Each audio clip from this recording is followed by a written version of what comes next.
Hello दोस्तों, आज हम आपको समझाएंगे ESD इलेक्ट्रोस्टैटिक डिस्चार्ज के बारे में। तो वीडियो शुरू करते हैं। ESD risks and possible damage. Static electricity is a simple fact of nature. It is around us all the time and is caused by friction. Most work environments have non-conductive floors and no means of controlling the humidity.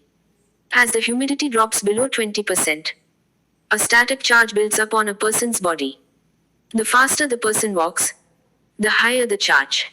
Simply walking across a carpet can generate 1500 volts of static electricity at 65% relative humidity and up to 35,000 volts of static electricity at 20% relative humidity. Plastics used in most products will produce charges from 5000 to 10,000 volts. Once the person sits down at the workstation, the electrostatic field surrounding their body is enough to cause damage to sensitive electronic components without even touching them. However, when the person touches the component, an electrostatic discharge or spark occurs, and zap, the component is most certainly destroyed.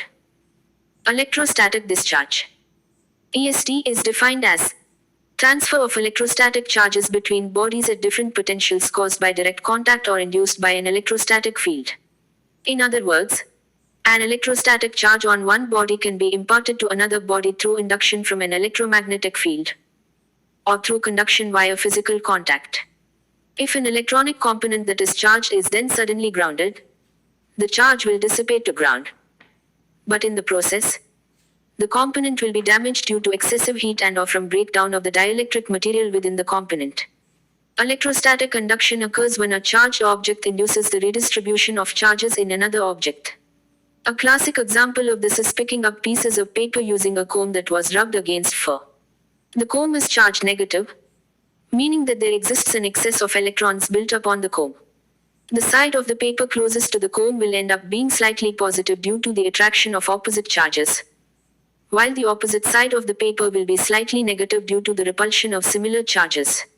ESD control programs for the protection of electrical and electronic parts, assemblies, and equipment. It recognizes two classes of ESD sensitive items. Class 1 for 100 to 1000 volts and Class 2 for 1001 to 4000 volts sensitivity.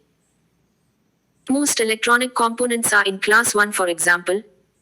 Bipolar transistors are susceptible to ESD between 380 to 7000 volts. CMOS devices are susceptible between 250 volts and 3000 volts. And EPROMs, used in computer memories, are susceptible to as low as 100 volts. The ESD issue is not going away. In fact, the problem is getting much worse. As component technology continues to advance to achieve higher speeds and greater functionality, their physical geometries are shrinking, which is causing components to become even more susceptible to lower discharge voltages. The following section will discuss special handling of ESD-sensitive components and anti-static protection devices which must be used to protect these sensitive electronic components from the dangers of electrostatic discharge. Anti-static protection. Controlled environment static electricity can't be eliminated. It can only be controlled. Therefore, it is essential to only handle ESD-sensitive devices in static safe controlled environment. Signage must be placed outside any ESD-controlled areas to warn people that special precautions must be taken before entering the controlled environment. Any insulating materials, such as nylon, mylar, vinyl, rubber, mica, ceramics, fiberglass, wood, styrofoam, and plastic, will store static electricity, and therefore, should be kept out of the work area. Technicians should only enter the work area wearing anti-static steel mesh smocks and conductive leather-soled footwear. If wearing an anti-static heel strap in place of conductive shoes, the grounding cord must run into the sock in order to make contact with the skin. Static safe workstation conductive materials, including personnel, must be grounded. The floor surface should be covered with conductive paints or coatings, anti-static floor finishes, or anti-static vinyl flooring. The workstation should have a static dissipative floor mat and tabletop mat that have a surface resistivity of 105 to 1012 ohms per square inch. The conductive mat not only provides a surface that is free of static charge on which to work, but must also remove the static charge from conductive items placed on it. Both the flow and tabletop mats should be connected through a 1 megohm resistor connected to a common ground point. The resistor is required to protect personnel in the event the ground becomes electrically live. Anti-static wrist straps. The same safety requirement holds true for the anti-static wrist strap in that the coil cord must be plugged or clipped into a receptacle with a 1 megohm resistor connected to a common ground point. The wrist strap must be secure around the wrist at all times while seated at the workstation so that it makes good electrical connection with the skin to dissipate any electrical charge to ground before touching sensitive electronic components. Grounding test stations. All anti-static devices should be tested before entering the static safe controlled environment. A typical grounding test station used to determine whether the anti-static devices are working properly. A green indicator light means that the wrist strap is worn properly and is working as intended. The test station can also be used to test footwear, heel straps, and coil cords as well. Ionizer.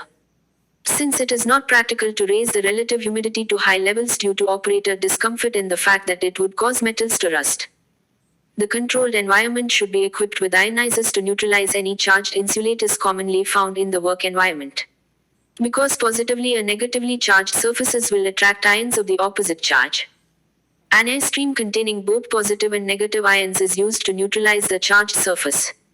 Once the surface is neutralized, it remains so as long as the ion stream is present. Ionizers are available in high pressure, low volume air guns for periodic localized cleaning, and low pressure, high volume wall mounted units designed to be suspended over the workstation with the ionized air blowing down over the area to be protected against an ESD event. Designed to cover a workstation area, the ionizer will neutralize even the highest electrostatic charge. Normally the system is mounted 30-36 above the area to be controlled, producing a balanced ionization pattern of approximately 36 wide x 48 long. It is highly recommended to use an electrostatic field meter to detect static charges in the work area to be assured that the ionizer is functioning properly before handling sensitive components. If the ionizer is not working properly, topical anti-stats should be sprayed in the work area to control the generation and accumulation of electrostatic charges. Special handling. All ESD sensitive components should be transported in a closed conductive container, e.g., LRU or a tote box. The container must be stored on a grounded rack, and when moved to the workstation, it must make contact with the grounded table mat. Any accumulated charge on the human body should first be discharged by wearing the grounded anti-static wrist strap before opening the protective container containing the ESD sensitive component. Also, always use a grounded soldering iron to install ESD sensitive components. All ESD sensitive components should be packaged as an electrostatic shielded conductive bag. These laminated bags are made from an outer layer of transparent metallized sheet or an aluminum foil material, a middle insulation layer, and an inner anti-static layer. Finally, the bag is sealed with a label warning that there is an ESD sensitive component inside. Thanks for watching this video. दोस्तों, फिर मिलेंगे अगले video में। कृपया इस channel को subscribe जरूर करें। नमस्कार दोस्तों।